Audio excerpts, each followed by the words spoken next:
Welcome to our continuing series, Evenings with Sraddhalu. Namaste. Today, I'd like to ask you if you would elucidate on two things. One, on Book 11 of Savitri, Sri Aurobindo is extremely positive about humanity, that even the common man shall feel the wide uplift, and more beings will grow into the light. Now, 23 years later, Mother says, I don't know if man will continue to exist.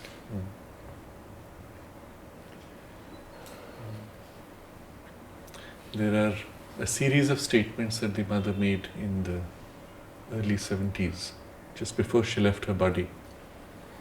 In one of the messages, I think it was 1970 or 69, the New Year message was, men, countries, continents, the choice is imperative, truth or the abyss. Yes. Now this is so significant. You have to make a choice, and the choice splits you totally. There is no middle ground. It's either truth or it's abyss. You cannot waffle around, you cannot hang around, you cannot be in a grey area, you can't sit on the fence. And if you don't make a choice, it is effectively making a choice, which is abyss. And it is addressed to three: men, countries and continents. Now that's something to dwell upon. For each one of us individually, we have to make that choice. And the other, next is at the level of a national identity, the country. You have to make a choice of the nation's direction of development, which is almost independent of the individual. They could go in different directions. Of course, each influences the other. But the third is even more suggestive. What does it mean for a continent to make a choice? Because we understand cultural, national identities. What does it mean for a continent? And it suggests to me something which is the physical base of the earth, which is what defines the continental space or shelf.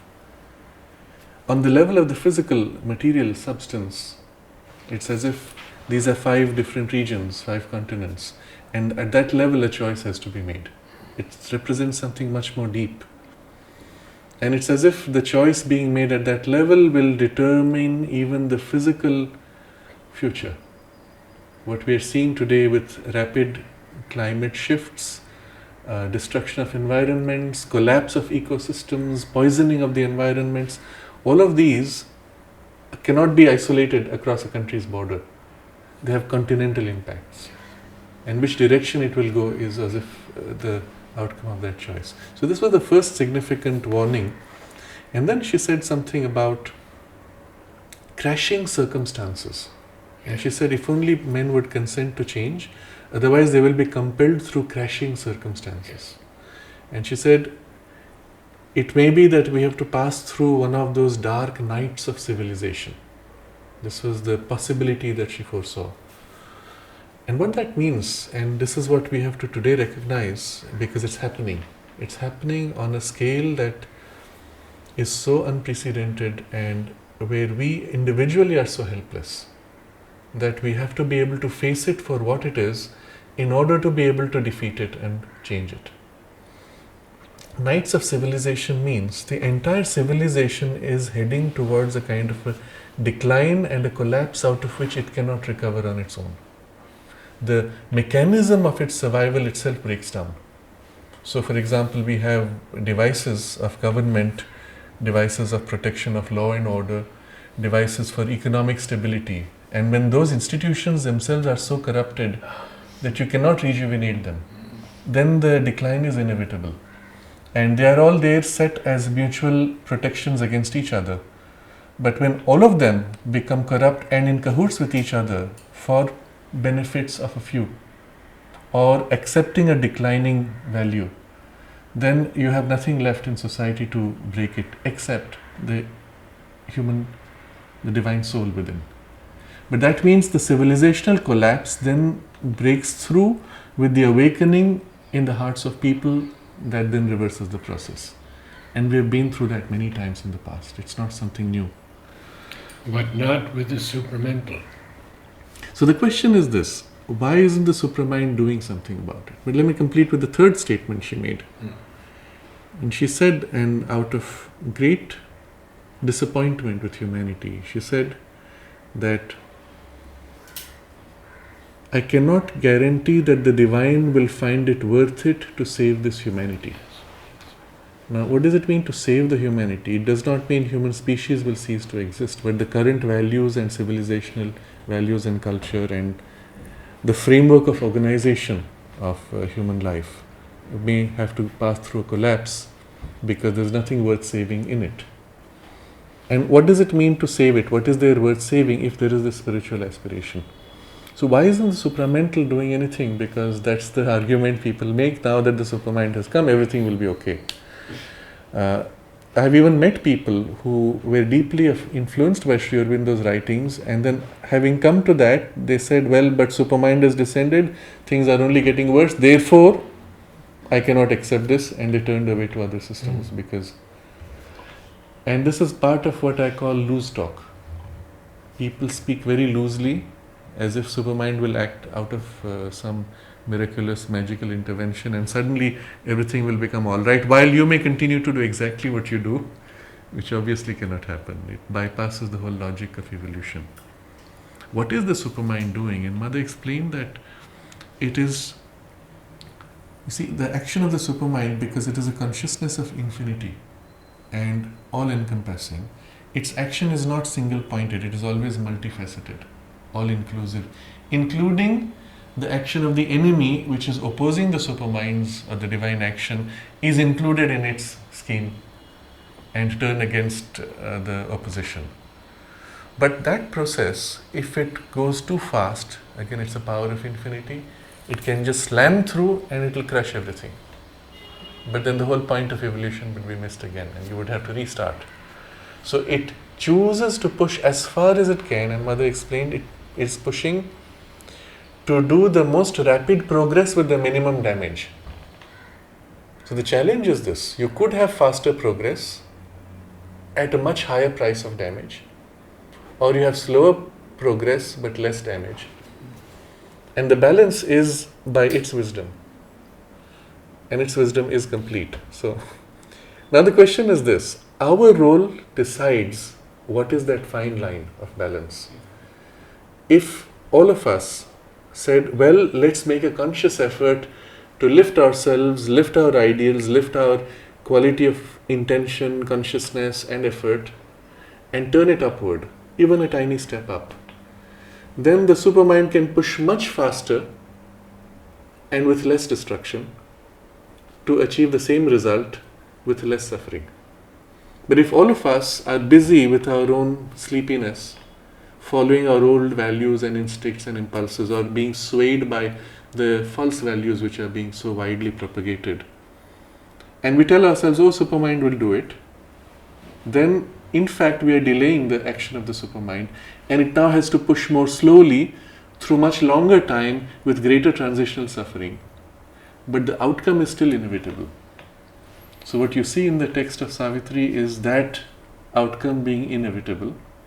But the passage in between is what Mother spoke of. Will it be through much suffering and through the nights of civilization, or will it be through a rapid awakening? And that's left entirely to our choice and our conscious participation. And it's not a choice that you have made 10 years ago. I have met people who said things like, 20 years ago I read Sri Aurobindo and the Mother and I surrendered my life. And I said, well, something's wrong with that. You did it 20 years ago. And then he's complaining, but nothing has changed. And so you have to recognize the state of surrender is not an event, it's a state that you have to consciously cultivate at each moment and build upon. And that's the nature of the spiritual life. You cannot say, I have done and now it's over, the rest is left to her. So if someone says that, let's take the logic to its conclusion.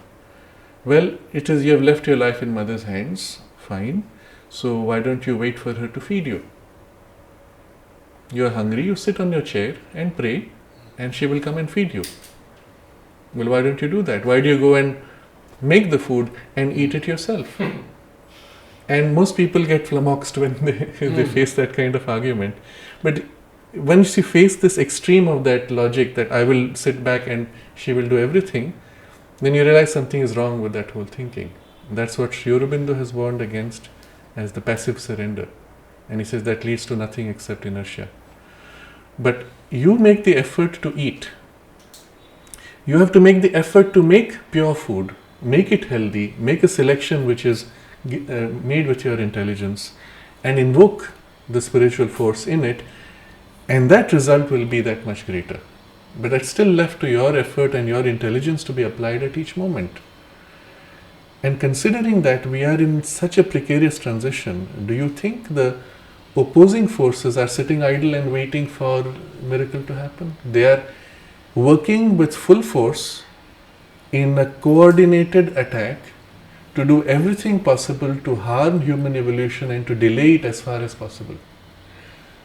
And on the other side, if we sit idle, then we just give them the full space. We have to push back. But we have never seen on earth the power of these, shall I say, cabals, and their total world influence. Yes. What's interesting is all these centuries, we saw the influence of these interests in local spaces. Right. And for the first time, we are seeing this happening on a global scale. And interestingly, Sri Aurobindo anticipated and described these things in the ideal of human unity. The thing he warns against, and which has been exactly happening the last 25 years, let's say, was one world government. When the whole world is united in the framework or umbrella of a single world government, it will be the most damaging to human evolution and to the multiplicity and diversity which is intended in the spiritual development. It will create uniformity, suppress and even destroy individual creativity and initiatives, etc. And this is what began sometime around 1990-91, when you had the first US invasion of Iraq, and Operation Desert Storm was built on a lie. The US had actually told Saddam Hussein, we will not interfere in your problem with Kuwait, it's your internal matter. And a week later, when Hussein crossed over to take over Kuwait, the US came in with full force. They announced that Saddam Hussein was about to cross the border to invade Saudi Arabia. The French released a satellite image showing US troops amassed on one side and nothing on the other side.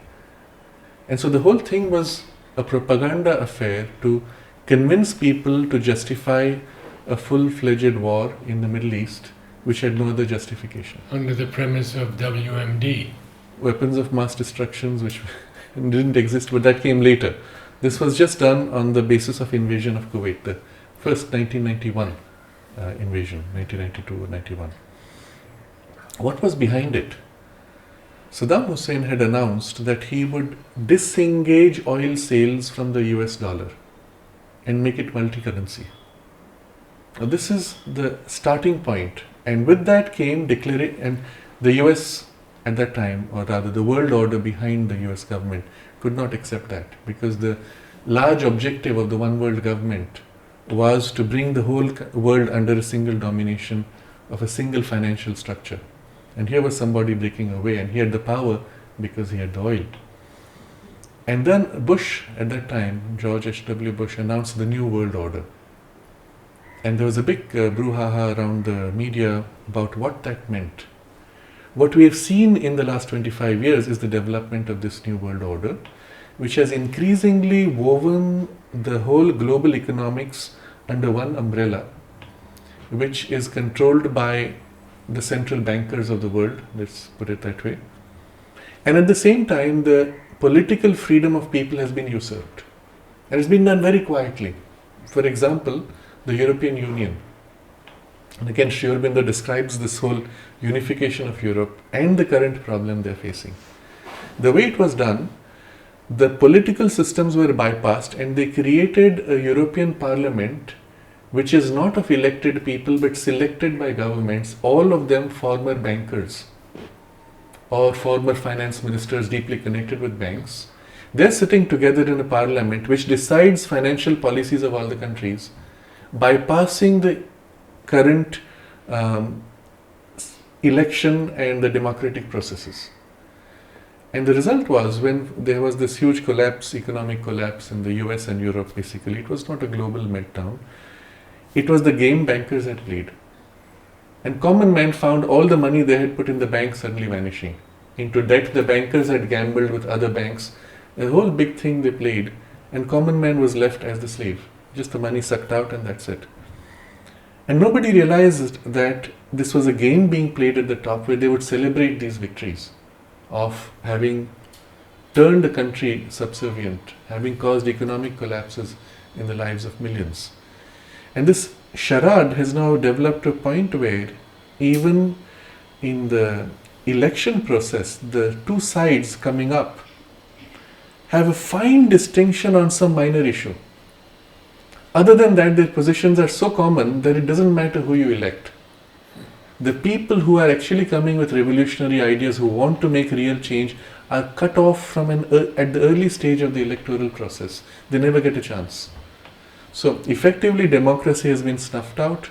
The whole control of the economic system has been centralized to a degree that any country going out of that is bombed and destroyed. Another example is in North Africa, where what's the name of this? The one who was overthrown? Morocco? No. Libya. Gaddafi. Gaddafi, yes. Gaddafi for a long time was projected all over the world as a madman. At some point after 9/11 he said enough of this, and he deliberately gave up all his weapons development, gave up whatever nuclear, semi-nuclear and other weapons he had, opened his country to international inspections, cleaned it out and said whatever money I have I will use for development. In 10 years what he did was, in 10 years he created the most developed country of Africa, in which everybody had free education, everybody had free healthcare, the economy was booming. He had developed canal system across the whole country which was feeding the desert and creating rich crops everywhere, and it was a model for the whole of Africa. Now, who has anything against such a country? Except that it was destabilizing the intended global order. You could not allow a country to come up which was now free of controls, of economics controls. And the first thing that Obama's administration did was they bombed it, they bombed the canal systems, they bombed his palace, and they funded a group of extreme Islamists who basically chased him and killed him in the most gruesome manner. Yes. And subsequently find the entire country back into a collapsed, non-functional economy. At the time, Hillary Clinton was on record, laughing gleefully, stating, "We came, we saw, he died." It was a repetition of Julius Caesar's pompous statement, "I came, I saw, I conquered." But you wonder, what is it that drives people who have such powerful weapons and control systems to destroy something beautiful which was emerging, rather than promoting it as an example for the rest of them to follow? And then we see something even more insidious happening all over the world now. The entire educational system is being dumbed down. And a good example is what's happening in America, where what used to be earlier taught in, let's say, high school, then began to be taught in college.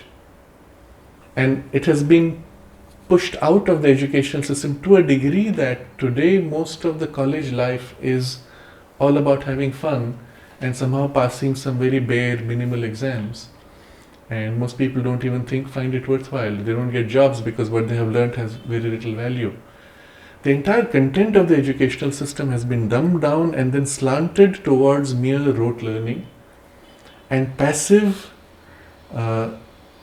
acceptance, not questioning, not thinking, not even directing your energies to oppose something which goes wrong. And the result of anybody who's passed through that system is when things go wrong in society, oh, we have to pass a new law. Like, see, this thinking has become so prevalent. So we had, for example, in India, there were some gruesome rapes that took place in Delhi. We must pass a law.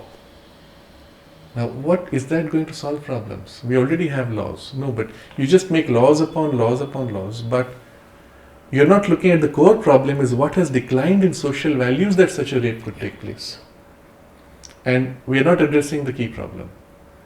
And this thinking that, oh, someone has to fix it by a new mechanism to be imposed, it has been indoctrinated in the educational system. And so there have been things happening now where the amount of funds going into creativity and innovation have been directed to social objects, social studies. And the whole study is designed to divide groups into subgroups and sub-subgroups. We have huge confusion now in the US among what they call entitlements and white entitlements and privileges. And suddenly you realize the whole society has been fragmented and fighting each other. What was there as an underlying unity has actually been further fragmented by a deliberate program introduced. And you wonder, how could this happen? Do you think people inside the system don't realize it? Even if they realize they're powerless because the controls are at the top and at every step it has been so mechanized that you just follow orders or you're thrown out of the system. And if you're thrown out of the system, you cannot survive. And this is part of what Aurobindo described as the one world government. You're in a hierarchy, in a gigantic machinery where top-down things ripple down and you have no choice. You have to execute or drop out and fade out or become irrelevant. We have actually moved to a one world government framework without realizing it, and it's been done so quietly. In India, for example, there's a struggle between the government and the central bank, Reserve Bank of India. Unlike the US, the Reserve Bank of India is actually a part of the government. In the US, the Federal Bank is actually, the Federal Reserve is actually a private bank, which is a very strange situation. The government borrows money from a private bank. Effectively, everybody is paying taxes to a private bank. It's not so bad in many other countries, but strangely, the same Reserve Bank of India wants to be as if not part of the government, wants to be beholden to the international bankers, and it was all done very quietly in the last 20 years. And when the Indian government says, oh, but this money belongs to India, they say, no, it is our independence, and if you don't follow our independence, then there'll be a massive reaction from international banks against you. The threat that they made, this all happened last few weeks. The threat openly made against the government. To allow what? To allow the Reserve Bank of India to continue to keep high interest rates and remove liquidity to destroy the economy. An intention under orders of an international master imposed in a mechanism with the entire media protecting the Reserve Bank's independence.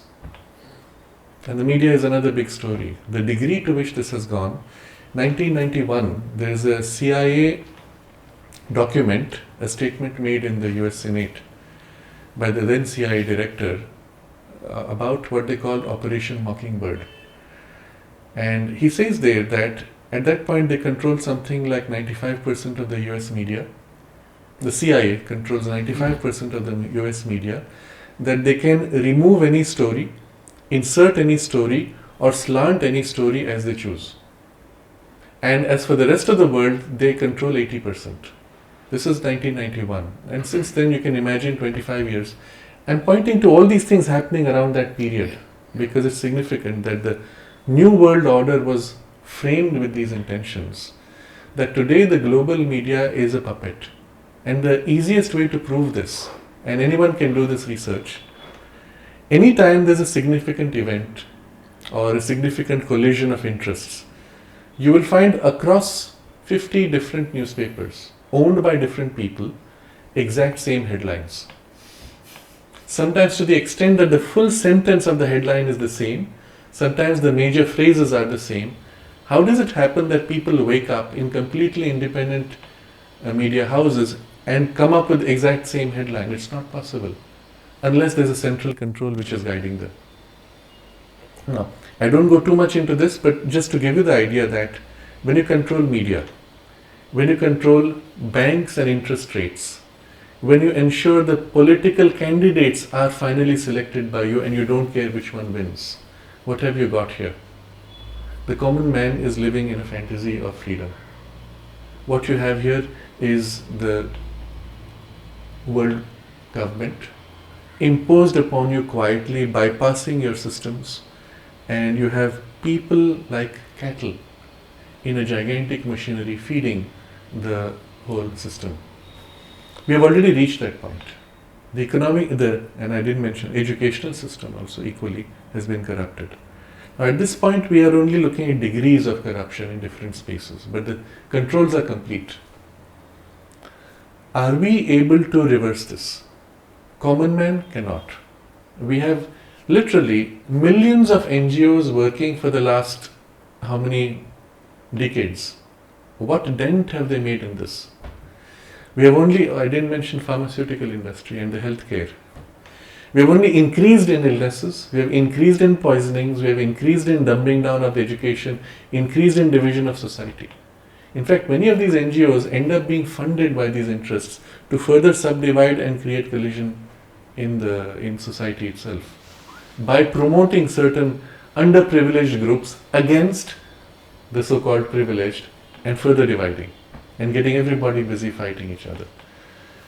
And you start wondering something is very wrong in this picture. The only pushback possible is first for the common man to start waking up that we are being taken for a ride. Second, you cannot fight the system by going once again being another NGO that fights to further divide. You have to go with a fundamental shift in your perspective, and the change of consciousness is your foundation, but it doesn't stop there, you have to still act. We had a very interesting discussion. I'm just coming back from a gathering in the United Nations Climate Summit in Poland, and I've been going the last almost 8 or 9 years to each one of these, and that's something we can discuss later. But in many of these discussions, because I was part of a group of religious and spiritual leaders from all over the world, we looked at these underlying spiritual causes of the current ecological crisis. And so, of course, you can say, yes, there is a systemic failure, but why did the system fail? Why does the system go in this wrong direction? Because of desire, greed, etc. But desire and greed have been part of humanity going back thousands of years. What has changed? And so we go one more step, and then we discover what I have referred to as memes, certain seed ideas, which allow for this exaggeration and perversion of society. I give one example. Modern science teaches us that all evolution is the result of some kind of a gigantic scramble, survival of the fittest. The more powerful has to dominate the weak and win, and that's how evolution moves forward. Now, it's nice as an idea, it makes sense, but is it true? And the simple test, you shouldn't just stop with an idea. Does it fit the facts? So you look at nature. You do not see a scramble of destruction. You see rather deep collaboration, deep communion, the strongest supporting the weakest somehow supporting the strongest, and the whole deeply interconnected unity of nature is the reality that you see. You see a collaborative evolution, not a competitive or destructive evolution. Yes, competition is there as a secondary power of the underlying collaboration, and it is not a destructive competition.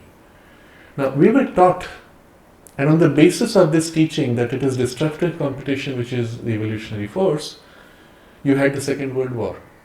The elitism of a race dominating another race because it considered itself superior evolutionarily and therefore having a right to subjugate another or even exterminate another. This thinking was at the basis of the whole colonization from Europe of the world and so on. And if you don't change the thinking, the current framework which we are now trapped in is also justified. So there are memes like this which are seed thoughts, seed ideas, values which are defining, I would say, modern society. But if we go to Sri Aurobindo's text, he says European values versus Eastern values. And he says the future of the world depends upon whether it will be the European values which will lead or the Eastern values which will lead. And this is where we are coming to now. These are the seed ideas which need to be changed. What are we doing? Have we even got free of them ourselves? Briefly, earlier we made a comment about how in India and generally among all spiritual communities, people are infected with the imprint of the life-denying renunciation and the ascetic spirituality. Why? Because we've been at it for 2000 years. Count how many lives that would be. Let's say even 10 at the minimum, maybe 20 lives. And the imprint of that is strong in humanity and it serves a purpose. But most of the good people, anybody with a general spiritual orientation, is then stuck with that passive condition that comes from the ascetic spirituality and says, yes, I see the problem, but it will get all right somehow. The divine grace is there, it will work. I do nothing. On the other side, the ones who are not tainted by this are the ones who are busy doing it. So I was coming to this example. In one of the discussions we had, and this was in Romania, going back a couple of years, we had a group sitting and discussing, and somebody who was a Buddhist, and he was a very wealthy man, and then he became Buddhist, and now he's given his wealth to spreading those values in his business and all. And he came up with this long speech about how the problem is our mind. We have to change ourselves. There's no point criticizing the bankers. There's no point criticizing the system. We have to change ourselves. And it was very nice, very powerful and inspiring. And then on the other side was this rabbi. He's a very interesting man. He said, wonderful, let me represent the bankers. Please go ahead, be busy changing yourselves for the next 100 years, 1000 years, while I continue to do what I want and take away all your money and make you my slave. And suddenly everybody in the group said, oh yeah, that's true. He brought in the idea of the necessity of activism. You cannot just be busy changing yourself while doing nothing to change the world or your circumstances. The problem today is anybody coming forward to change, if they don't come with a deep enough foundation, they only add to the confusion. But if they come with a deep enough foundation, we can make a real change. Now I'm connecting all this back to Sri Aurobindo's message. And why is this so important? I do not see anywhere in the world the clarity with which this has been articulated as in Sri Aurobindo's teaching, and the form that Sri Aurobindo and the mother gave to it in the ashram and in Auroville. Having given that form, we still have the freedom and the stupidity to be able to subvert it or not follow it. But if you stay with the form as they articulated it, I do not see anywhere in the world such a clear articulation and such a clear push towards spiritual-based activism. Now the activism here is not political. It is life-changing. Restructure life, rebuild life values. And if you take Auroville as a model for a township, as a model of human unity, the structures of governance, the structures of economic development, the structures of education, the structures of life, social, etc., all of them rebuilt from scratch on spiritual foundations, is what the world needs. It's the model for the future of the world. And yet we allow what is coming from outside to overwhelm and not make the pushback needed. For this I'll say we have failed. As disciples of Sri Aurobindo, we have failed. Well, we have never failed in the sense of an absolute failure. There's still time to wake up and move forward. There are always a few who are doing it. But as a collective, we have failed. We did not take the trouble to follow literally what they have asked us to do. And they were very clear about what needed to be done. So if you take a look at just the problems in Auroville, at a very material level, the mother's guideline was buy the lands quickly, because you do not know how far human greed can go. They didn't. They spent the money for other things. The result is today land prices have shot up because of Auroville's development. And now you cannot afford to buy them, and then the land mafia comes, and then the government machinery gets sucked in the mafia. What can you do? Well, all you can say is, we wish we had followed mother's guideline. and the same for the ashram. All the properties around the ashram main building, mother said, buy it up. The then persons in charge did not buy the land because of 800 rupees. Now today you will laugh at the sum. And just because of that, today the same thing costs some millions or billions of rupees and is not even available for sale. It's so expensive and it's gone. You cannot reverse this. It's done. It's painful for me to even make that statement. It's gone. It will not be reversed. The only way it can reverse is by the government buying up the whole space, which it will never do. So we have compromised the project at such deep levels because of human stupidity. But as long as we live in this illusion that it will happen by magic, we will only delay the effort of the supramental action. The action will be there, the result is inevitable. The question is, will it happen rapidly, smoothly, joyously even, and that's possible? Or through long, painful, delayed, crashing circumstances which will compel the transition. Mother says could be hundreds of years for Auroville. Could be, or can be sooner. My reference is, Mother, both Aurobindo and the mother rarely gave dates for this reason, because it's in the balance. It depends on human beings, really. And that was her message also when she said about whether humanity, I cannot say whether the divine will find this humanity worth saving. And then she says, the question is still in the balance. It's hanging in the balance. And this was just before she left her body. But about this, I look at one framework of dates that the mother gave. When she inaugurated the ashram school, she said, Sri Aurobindo is presiding over it with all the creative power of his genius. Yes. And she said whether it takes 50 years or 100 years, it will be the greatest. One day it will be one of the greatest centers of learning. And you may doubt whether I am present, but I will be there. She said the greatest. Yes, well, she said the greatest.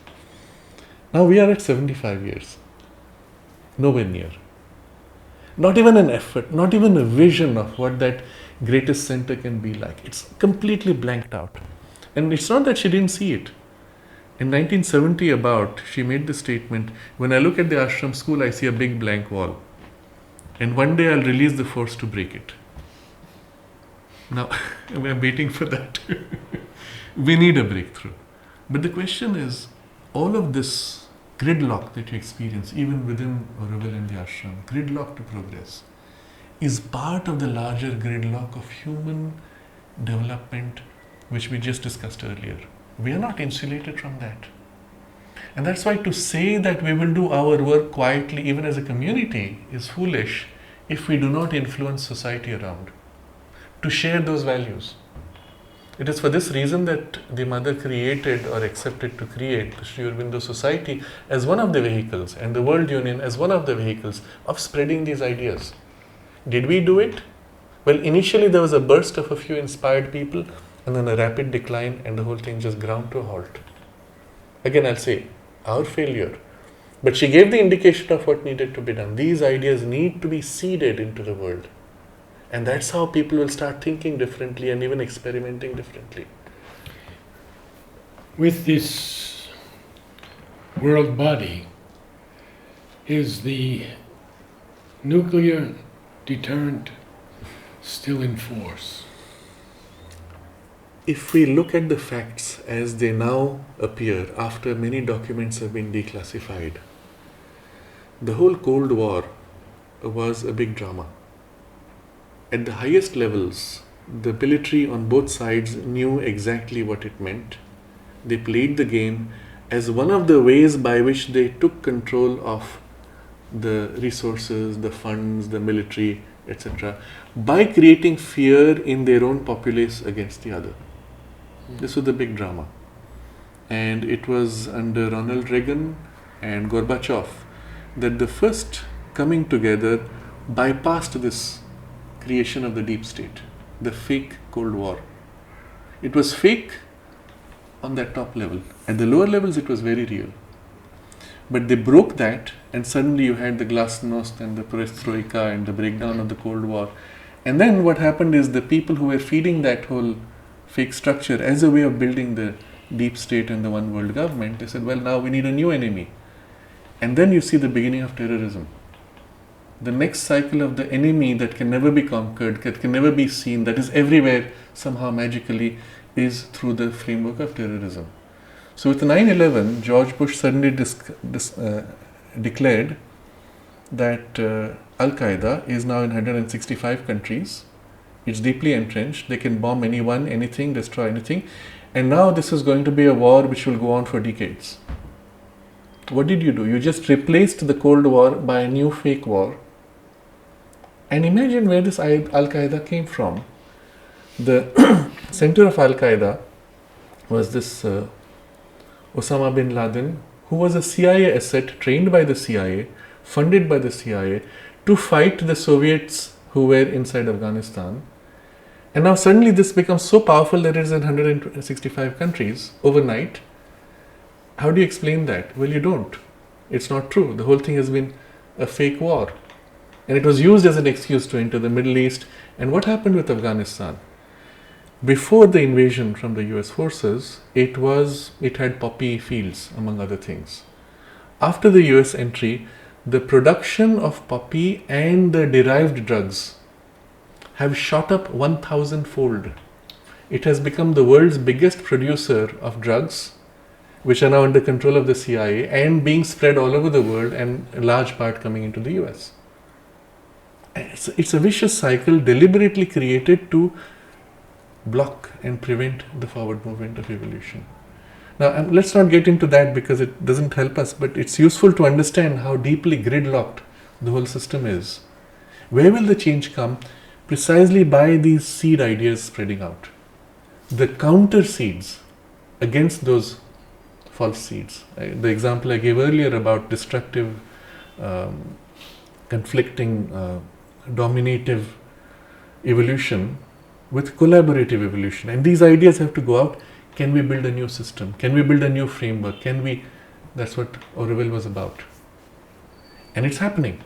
But there is not enough attempt to stabilize, to concretize, and then to spread it as a model for the rest of the world. This needs to be done. What is interesting is the supramental force, in spite of these failures, will still do its part. And let me show you signs of this.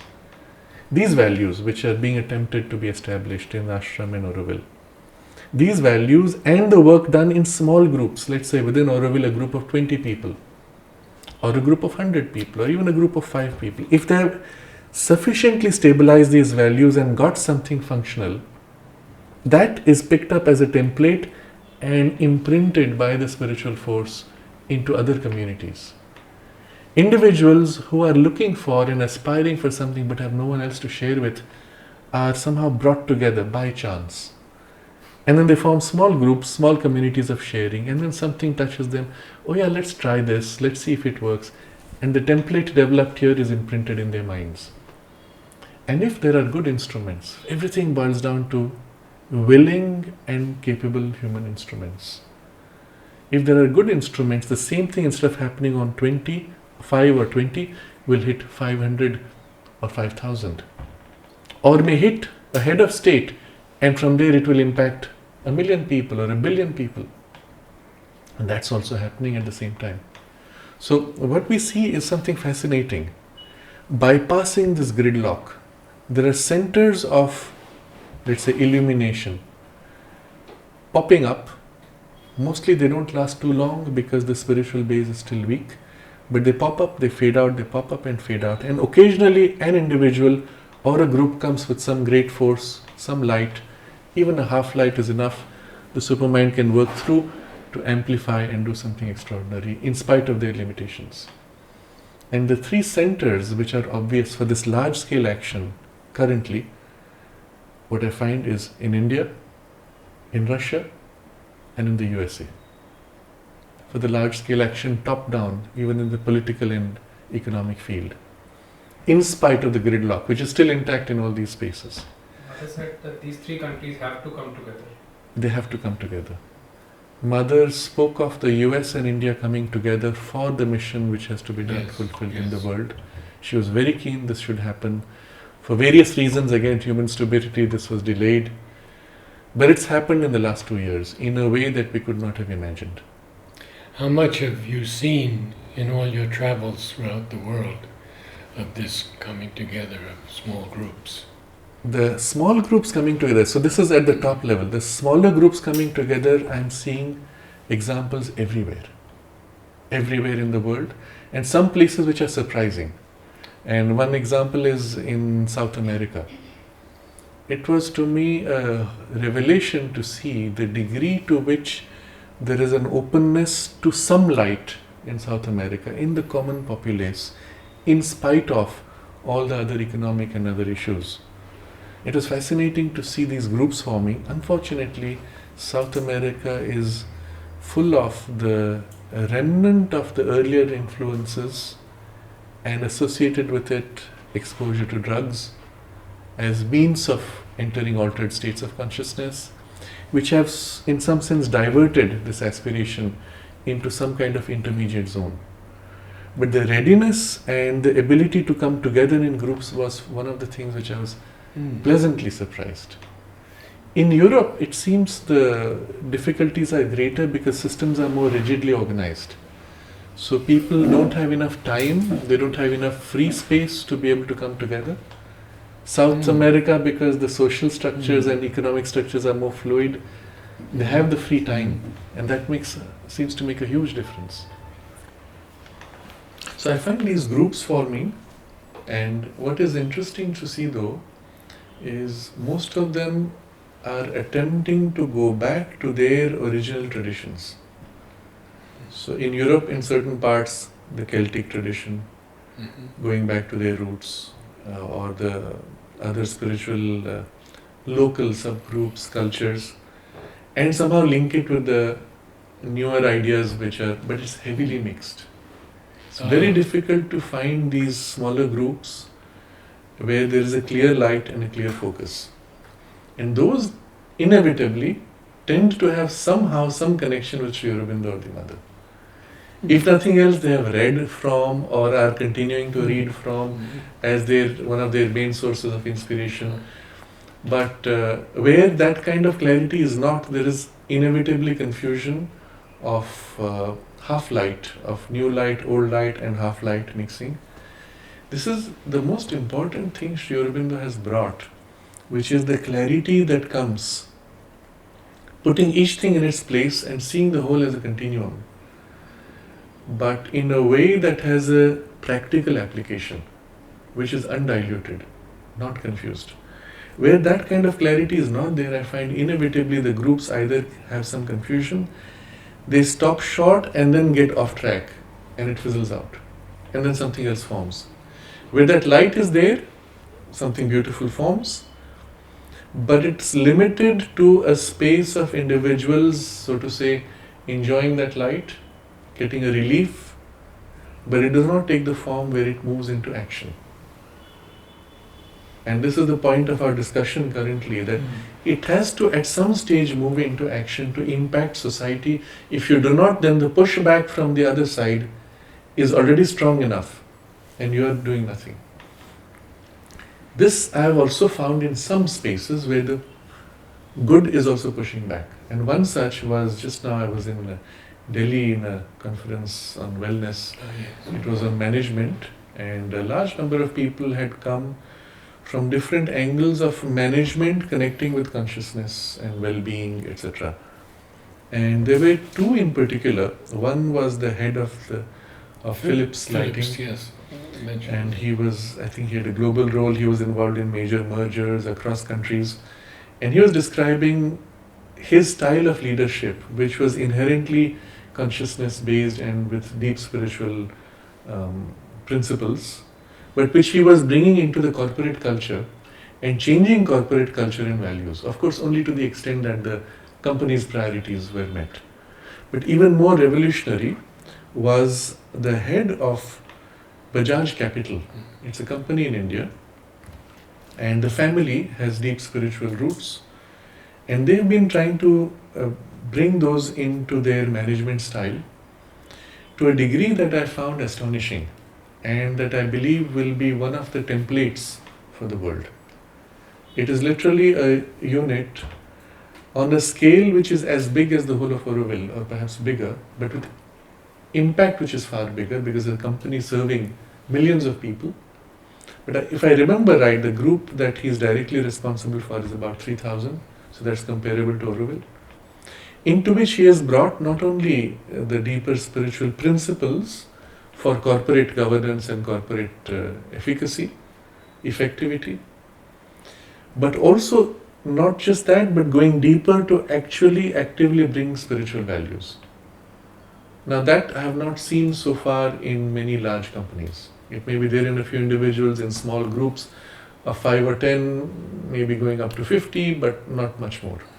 And so this was one of those, for me, it gave great hope and great promise for the future. I do believe this kind of thing can be done most easily in India, because the underlying spiritual values which are inherent in the culture and in the people, you don't have to do much to turn them to bring forward these values. They're already trying to practice them in their homes, but they go to the job where the contrary values of the European values are really imprinted in the whole management structure. Everything boils down to performance, numbers, get your job done, sell more, at what cost? Profit. Yes. So one of the persons, and this was the third good example I met, he was a person with very high performance. He was in Europe running some big companies, and one day he just woke up and realized the whole thing was fake. It did not match who he was within. How it happened? Obviously the inner being was dormant in its influence, and then one day it just came forward, and suddenly the contrast was so great. He was within 1 month of getting married, and he cancelled, called off the marriage, called off his business, stepped out of the whole system, and began a whole process of introspection and self-discovery, etc., which took him, 6 or 7 years, and then he has now become some kind of a coach for helping systemic changes in the corporate space, corporate culture. But he said, when he was studying, I think it was in Stanford University, he had gone for his MBA training. The people there gave an example in his training. They spoke of how they were preparing in the political arena. They were preparing for Obama's election, and the team which was working on the election had printed a photograph of Obama which was taken by somebody without the permission of that man, and they had already printed in large numbers. And suddenly they had a problem. Now do we have to pay money to that fellow? So somebody in the team said, let me handle it. He called up the photographer and said, by the way, we have selected one of your photos of Obama, which is good, and we are offering you the privilege of allowing us to print it. How much are you willing to pay? We demand $1,000 from you.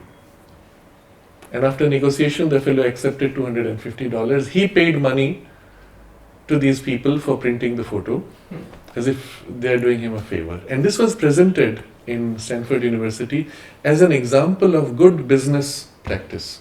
How you turned a problem to profit. And this man said, I had a problem with that. I said, no, I don't accept this. What about human values? Was it right to do this? And it started a whole big discussion. He didn't tell us what the discussion was.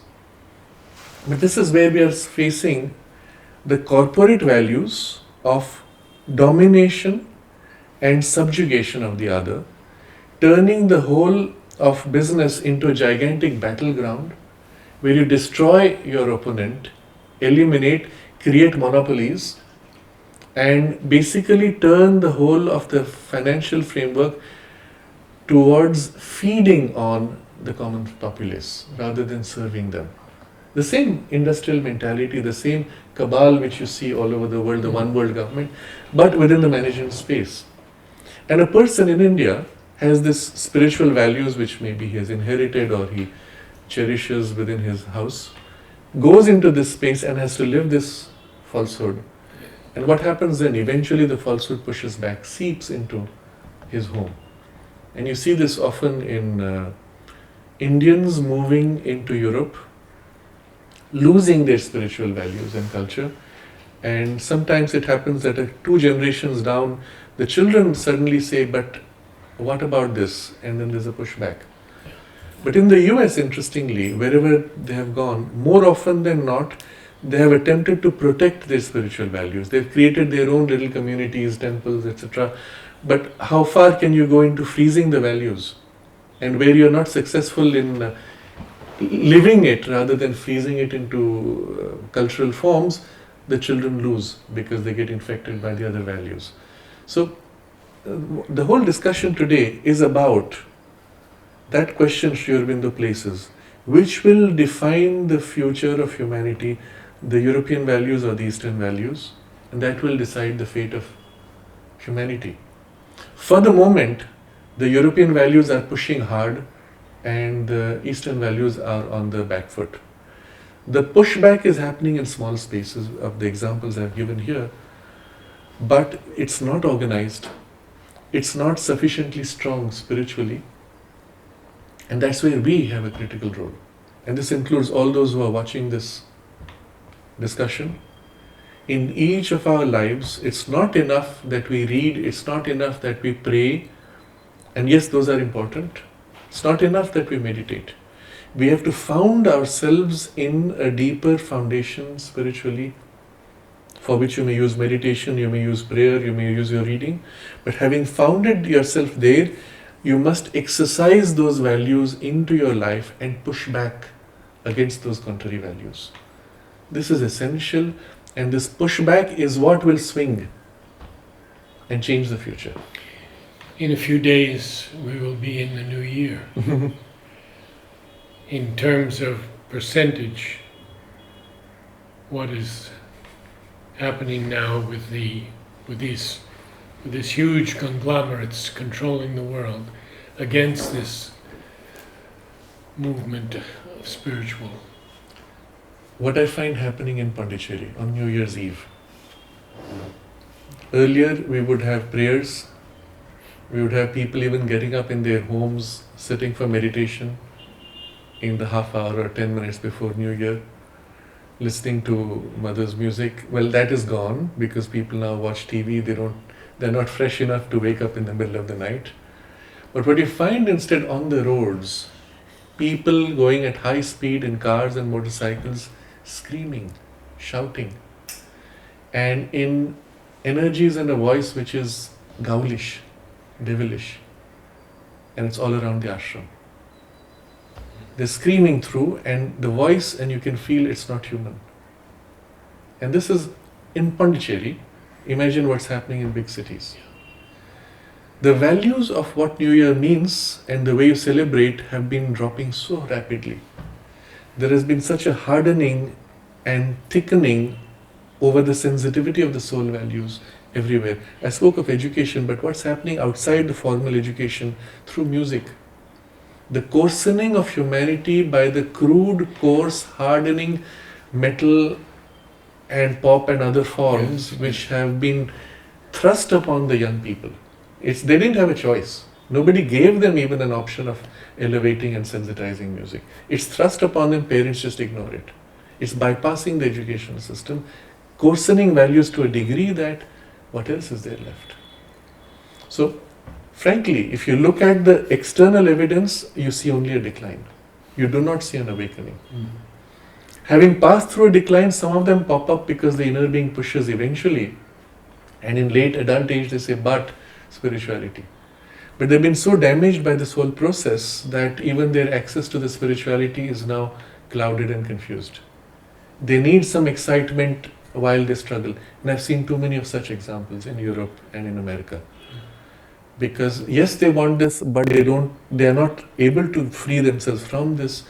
The frame of purity which we had, even going back 20 years, when people grew up in an innocent space and then could open to the spiritual light without the mass of coarse, heavy lead anchors, so to say, shackles. It was easy to grow up like that. Today you are bound so early on. This is becoming a struggle. So I don't have a positive message which is obvious in the masses. You do see pockets, and the pockets will form, they will coalesce much more because that's the only way they can protect themselves against the darkening which is taking place. So if you look at the pure bare evidence on the surface. You see humanity compellingly driven to this dark night of civilization that the mother warned about. If that is allowed to cross a certain threshold, you will only have centers of light, a few centers in isolation, which will somehow scrape through the passage and come across eventually on the other side, while the rest of humanity maybe gets even darkened. Now again, I go back to the mother's statement, which people don't recognize for its value. This is in the early 60s, she spoke of in the agenda, where she spoke of the nature of the transition from the current humanity to the new humanity, which we have referred to as the supramental, or even the Superman consciousness leading to the supramental. She said it will not happen with the whole group rising up. Yes. It will be a split. A part of humanity will turn up, and a part of humanity not turning up will turn down by the very fact that it has not chosen to turn up. And the two will separate sufficiently that they will not see eye to eye. And this is what we are seeing everywhere. The question is how many here, how many there? Yes. And we have to make an effort. I am even disappointed to see in those whom the mother inspired, who met the mother, where their lives changed. In their families, you go down 1 or 2 generations and it's gone. At best, the photo of the mother and Sri Aurobindo remain on the wall. The grandchildren are growing up, oh yeah, this is what we used to be worshipped. It's just another deity replacing. But nothing of the love, the joy, the sense of the higher values have passed through. Why? Because those who were so inspired said, it will happen, mother will take care of it, and did not make their personal effort to transmit those values. And when, yes, you say mother will take care of it, society is also taking care of the opposite influence, and obviously that is being given all the freedom. And so we are going through a crisis today where not enough is present in the masses. I don't have a positive message if you look at the masses. If you look behind the scenes, yes, things are happening, and that's the nature of the supramental working. In spite of what you throw at it, it will overcome, it will take its time, but it will overcome. What we do see, and this is what I said in the large structures between Russia, USA and India, top down, there are groups of individuals, not a single individual, groups of individuals top down in the power structures who recognize this and want to dismantle the one world government framework. And this is extremely important. If this succeeds, what we will see in the next 3 to 4 years will be the breakdown of the deep state, the breakup and the exposure of the cabal, and suddenly the dam will be broken and the flood of possibilities can break through. This is the hope which I can offer for a rapid and real change. But it rests on these efforts which are currently ongoing, which are literally on the edge. One example I will give is what you see happening today in the strong international bonds which used to exist, which had so far been built as part of the world government. You see the TRIPS, and then subsequently the name of this organization is the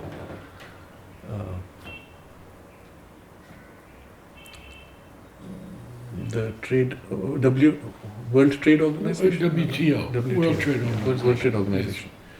Where large countries are bound by a rule imposed from the center on everybody equally. And basically each country is fighting for tiny exceptions to protect their local interests. And this has been going on now 20 years.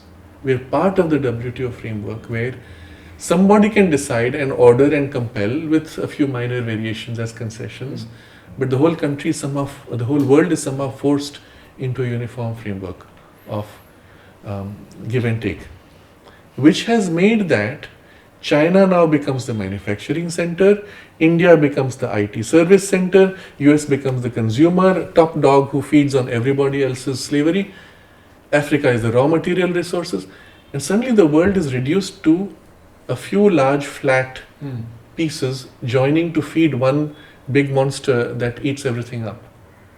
an elite that is feeding on the rest who are slaves. It's not going to work. That's one world government. That's not the framework of human awakening to its spiritual diversity and cultural diversity. What is the framework Sri Aurobindo offered was a federal structure in which each country has its complete independence of its values, its cultures, and its spiritual identity, now engaging with each other in its terms that support it as well as nourish the other. And the maximum freedom given Maximum to each. freedom to each. And WTO is completely contrary to this. We've all been brainwashed to think that the world coming together in the way it is doing now is the only way. So one of the discussions I had with people in this meeting in the UNO, they said, but in this world, one world, global world today, we cannot have one country breaking out. I said, that's an assumption that you have been brainwashed into thinking that this is the way. What you see, the US has pulled out of many agreements. Russia is pulling out of some agreements. India is fighting to... And this breakup and a realignment, US you saw was part of NAFTA. NAFTA was broken up and realignment of relationships set. Yes. Which was beneficial to all sides separately. So you're seeing a multilateral exchange structure breaking out of the one world government with huge opposition from the interests that be, powers that be, which is economic and political, and the whole media, which is in their hands. In Europe, the French gilets jaunes, basically common man rising up and saying, we do not want this domination by the state. Yes. We want to be able to assert what is true to us. Literally a second French Revolution. We'll see if it goes forward. It might just be crushed. Yeah. Because they brought in tanks, not French, but of the EU. Tanks belonging to the EU were brought into French roads. Again, what you recognize is the structure of the EU, which became the framework of the one world government, was oppressing France. And pushback taking place in several countries which have now opted to break out of something extremely dangerous, which is called the UN Migration Pact, which is one of the structures, again, the UN has created, imposing on the whole world, where every country will be compelled to accept any refugee from any other country. A refugee can effectively say, I wish to go to such and such a country, and the country should accept it and give them money. What you see, for example, in the US, if a refugee comes in illegally, the US pays $3,000 per month for the person's well-being, whereas the veterans who dedicated their lives to protecting the country are paid $1,500 as, the little pittance. It cannot sustain. You cannot give refugees greater status, and you cannot compel refugees. So many people are pulling out of this UN pact. Suddenly you see the breakup of this imposed structure, and it's part of this effort being made by these groups. If this succeeds, and we must pray for it to succeed, if the awakening can take place at the ground level to common man, as we see in the Gilets jaunes in France, now spreading to other countries also, then it is possible to push back and overthrow this false one world government structure. Yeah. Thank you so much. Namaste. Namaste.